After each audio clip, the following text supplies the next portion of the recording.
Hi friends, welcome back to my another blog. ನಾನಿವತ್ತು ಉಪೇಂದ್ರ ಅವರ ಹೊಸ ಮೂವಿಯಾದ UI ಮೂವಿನ ನೋಡೋಕ್ಕೆ ಥಿಯೇಟ್ರಿಗೆ ಬಂದಿದ್ದೆ. ಮೂವಿ ಸ್ಟಾರ್ಟಿಂಗಲ್ಲಿ ನಮಗೆ ಒಂದು ಸೆಂಟೆನ್ಸ್ ತಗೊಡ್ತಾರೆ, ನೀವು ಬುದ್ಧಿವಂತರಾಗಿದ್ದರೆ ಈಗಲೇ ಚಿತ್ರಮಂದಿರ ಬಿಟ್ಟು ಎದ್ದೋಗಿ ಅಂತ ಹೇಳ್ತಾರೆ.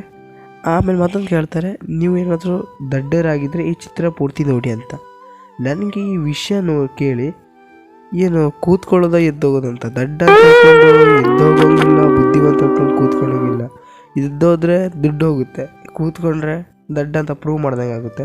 ಅದಕ್ಕೆ ಏನು ಮಾಡೋದು ಗೊತ್ತಾಗಿಲ್ಲ. ಆದರೂ ಮೂವಿನ ನೋಡಿದೆ, ಹೇಗಿದೆ ನೋಡ್ಬಿಡೋಣ ಅಂತ. ಮೂವಿ ಸ್ಟಾರ್ಟಿಂಗಲ್ಲಿ ನೋಡಿದ್ರೇ ಒಂಥರ ವಿಚಿತ್ರ ಇತ್ತು, ಯಾಕಂದರೆ ಅವ್ರು ಕೊಟ್ಟಿರುವಂಥ ಎಲ್ಲ ಒಂದು ಸೀನ್ಸ್ ಕೂಡ ಸ್ಟಾರ್ಟಿಂಗಲ್ಲಿ ಬ್ರೇನ್ ಥರ ಕೊಟ್ಟಿದ್ರು, ಒಂಥರ ವಿಚಿತ್ರವಾಗಿತ್ತು. ಓಕೆ, ಹೇಗಿದೆ ಮೂವಿ ಅಂತ ನಾನು ನೋಡುವಂತ ತಿಳ್ಕೊಂಡು ನೋಡಿದೆ. ಮೂವಿ ಅಂತೂ ತುಂಬ ಸಖತ್ತಾಗಿದೆ, ಆದರೆ ಸ್ವಲ್ಪ ಅರ್ಥ ಮಾಡ್ಕೊಳ್ಳೋರಾದರೆ ಗೊತ್ತಾಗುತ್ತೆ ಯಾವ ಥರ ಇದೆ ಮೂವಿ ಅಂತ. ಸ್ವಲ್ಪ ತಲೆ ಓಡಿಸ್ಬೇಕು. ನನಗಂತೂ ಅರ್ಥ ಆಗಲಿಲ್ಲ. ನನ್ನ ಫ್ರೆಂಡ್ ಹತ್ರ ಕೇಳಿದೆ, ಅವ್ನಿಗೆ ಅರ್ಥ ಆಯ್ತಂತ. ಅವನಿಗೂ ಅರ್ಥ ಆಗಲಿಲ್ಲ, ನನಗೂ ಅರ್ಥ ಆಗಲಿಲ್ಲ. ಏನು ಮಾಡೋದು? ಆದರೂ ಮೂವಿನ ನೋಡಿದ್ವಿ, ಆಮೇಲೆ ಮನೆಗೆ ಬಂದ್ವಿ. ಈ ಮೂವಿನ ನೀವು ಕೂಡ ನೋಡಿ ಅಂತ ಹೇಳ್ತಾ ಇವತ್ತೊಂದು ಬ್ಲಾಗಲ್ಲಿ ಇಷ್ಟೇ. ಮತ್ತೊಂದು ಬ್ಲಾಗಲ್ಲಿ ಮತ್ತೆ ಸಿಗ್ತೀನಿ. ನಮಸ್ಕಾರ.